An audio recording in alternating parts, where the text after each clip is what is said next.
on the frozen plains of western Ukraine.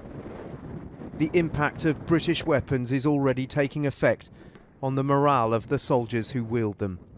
The men in receipt of this consignment of high-tech anti-tank missiles from the UK think it might be critical in the event of a Russian invasion.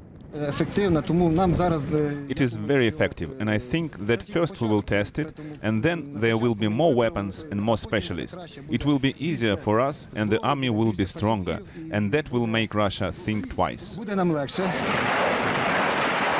Russia continues to produce videos underlying its military prowess, as it insists it won't be Moscow which will start a war. But it also won't be backing down from demands NATO scales back its membership. There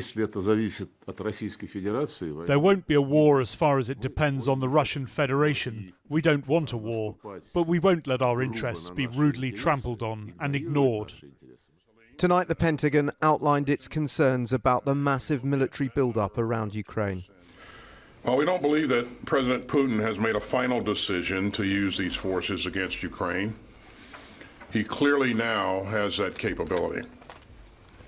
And there are multiple options available to him, including the seizure of cities and significant territories, but also coercive acts or provocative political acts like the recognition of breakaway territories. Ukraine's president, though, is trying to calm tensions. Talking to the international press, he stressed the threat from Russia is something they've lived with for 8 years.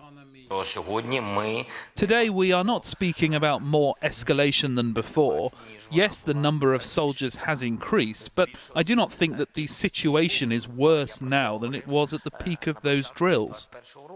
The Ukrainian government is doing its best to reassure its people there is no cause for alarm, and that calming message is largely working on a population which is sceptical that the risk of war is as high as the West fears. But there is only one person who knows the fate of this country, and so far President Putin is playing his cards close to his chest.